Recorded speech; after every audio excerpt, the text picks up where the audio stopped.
আজই ডাউনলোড করুন আর এনজয় করুন আপনার পছন্দের শো। আর আয়ুষ বাবা পরিষ্কার বলেছিল যে এই বিয়েটা মিথ্যে, তাহলে তুই সত্যি বলে মেনে নিলি কেন?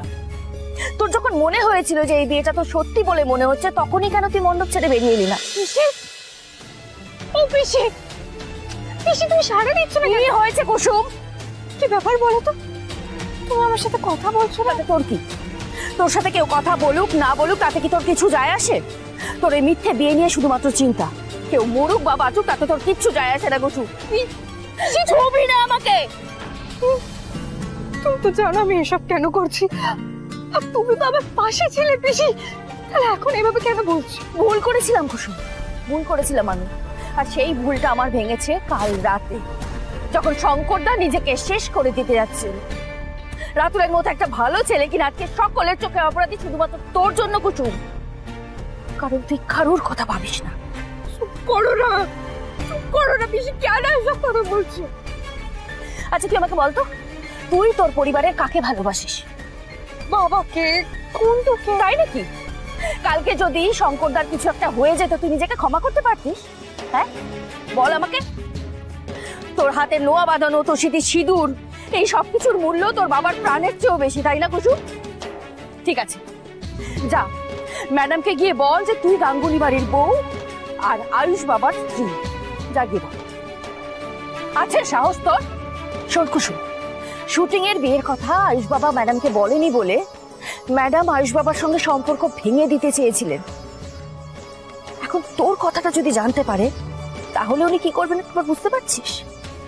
সত্যি সত্যি আয়ুষ বাবার সঙ্গে সম্পর্কটা ভেঙে দেবেন কুসুম। আর সেটা আয়ুষ বাবা কোনোদিনও মেনে নিতে পারবে না। আয়ুষ বাবা তখন চাইবে নিজেকে শেষ করে দিতে। কুসুম, আয়ুষ বাবা তো জানে না এই বিয়ের কথা। আর আয়ুষ বাবা পরিষ্কার বলেছিল যে এই বিয়েটা মিথ্যে, তাহলে তুই সত্যি বলে মেনে নিলি কেন? তোর যখন মনে হয়েছিল যে এই বিয়েটা তো সত্যি বলে মনে হচ্ছে, তখনই কেন তুই মণ্ডপ ছেড়ে বেরিয়ে এলি না?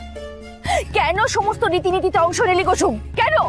কুসুম সত্যি করে বলতো, তুই কি এই গাঙ্গুলি পরিবারের বউ বা এবারে মালকিন হওয়ার স্বপ্ন দেখছিস না? তো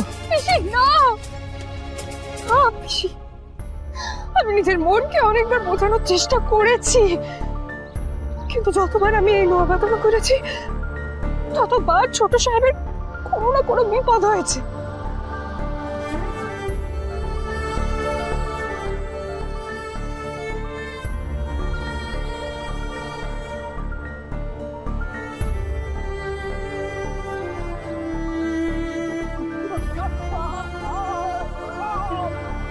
কুসুম, কুসুম, এই সবকিছু না একটা অজুহাত, বুঝেছিস? সবকিছু তোর নাটক। বিয়েটাই যখন মিথ্যে, তখন তোর এই সধবার চিহ্ন খুলে ফেলার সঙ্গে সঙ্গে আয়ুষ বাবার মঙ্গল অমঙ্গলের কোনো সম্পর্ক থাকতে পারে না কুসুম। আর সত্যি কথা কি বলতো, এই অজুহাতগুলো তুই আমাকে শোনাস না, যা গিয়ে তোর দেবী মাকে শোনা। আমিও দেখতে চাই তোর দেবী মা আয়ুষ বাবার সঙ্গে তোর বিয়েটা দেন কিনা। যা, তোর এই বিয়ে ভুয়ো, সদবার এই চিহ্ন ভুয়ো কুসুম, সবটাই তোর কল্পনা। তোর আপনজনেরা নিজেদেরকে শেষ করে দিতে চাইলেও তোর কিচ্ছু যায় আসে না, কারণ তুই স্বার্থপর। নিজের ছাড়া আর কারোর জন্য তুই কিচ্ছু ভাবতে পারিস না, কিচ্ছু না।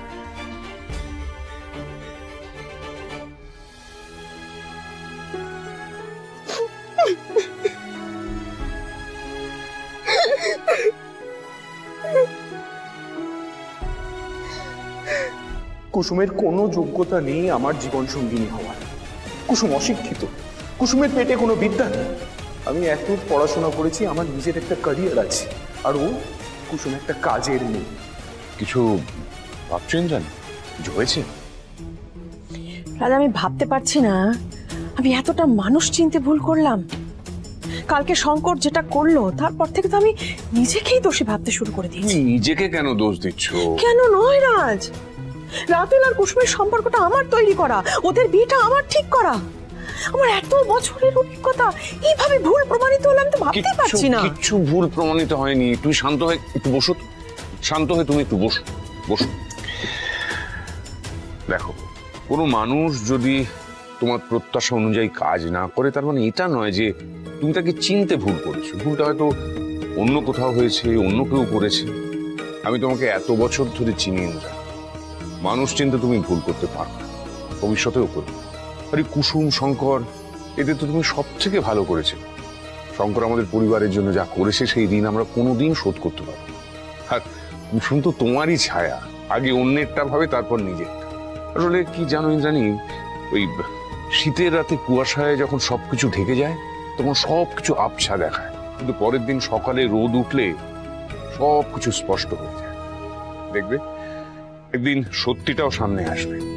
আজকে যেটাকে মেনে নিতে পারছো না সেদিন মেনে নিতে পারবে, আর সেই দিন বুঝতে পারবে যে তোমার আশেপাশে যে আপন জনেরা রয়েছে তারা কেউ তোমার বিশ্বাস ভাঙবে।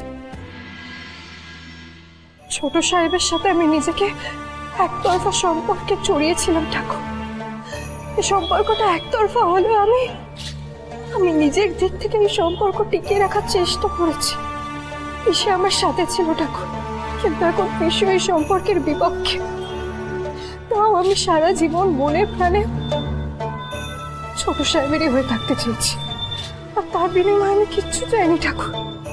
মাঝে মাঝে নিজেকে খুব একা মনে হতো, কিন্তু তখন শুধু তোমারই কথা মনে পড়তো। তুমি আমার একমাত্র ভরসা ছিলে ঠাকুর। এখন সবটা কেমন এলোমেলো হয়ে গেল। এবার আমি কি করব এবার আমি? কেউ না জানলেও তুমি আর আমি তো জানি সে দোষটা আমার। রাতুল সাহেব নির্দোষ, উনি কোনো ভুল করেননি। উনি যখন জানতে পারলেন যে আমি একটা সম্পর্কে জড়িয়ে আছি, উনি আমার উপরে কোনো নতুন সম্পর্কের বোঝা চাপিয়ে দেননি ঠাকুর। রাতুল সাহেব খুব ভালো মানুষ, খুব ভালো মানুষ। আমি একটা কথা খুব ভালো করে জানি যে রাতুল সাহেবকে যে নিজের জীবন সঙ্গী হিসেবে পাবে সে খুব ভালো থাকবে। আমি একটা কারণেই রাতুল সাহেবের সঙ্গে এই বিয়েটা ভেঙেছি। আমার তো আগেই ছোট সাহেবের সঙ্গে বিয়েটা হয়ে গেছে ঠাকুর। হয়তো আমার ভুল, হয়তো এই মিথ্যা সম্পর্ক সত্যি মেনে আমি নিজেই নিজের সর্বনাশ করছি, কিন্তু আমার মনের মাসুল বাবাকে কেন করতে হবে ঠাকুর? বাবা সবসময় নিজেকেই দোষারোপ করছে।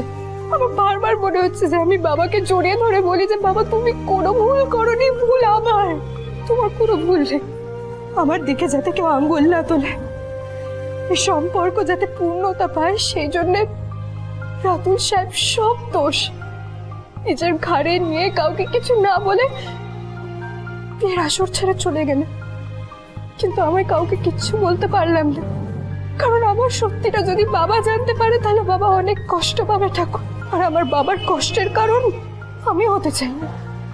আজ আমি এমন একটা সিদ্ধান্ত নিতে চলেছি যেটা হয়তো আমার পুরো পৃথিবীটাকেই বদলে দেবে। মৃত্যুর যন্ত্রণা সহ্য করতে হবে আমার পরিচয় বদলাবে আমার বাঁচার কারণ।